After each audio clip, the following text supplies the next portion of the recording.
வீர வணக்கம். பொது உடைமை போராளி, பொது உடைமை போராளி,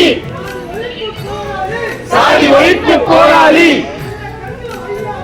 நல்ல கண்ணு ஐயா உதாரி, பாட்டாளிக்கு பங்காளி, நல்ல கண்ணு ஐயாவுக்கு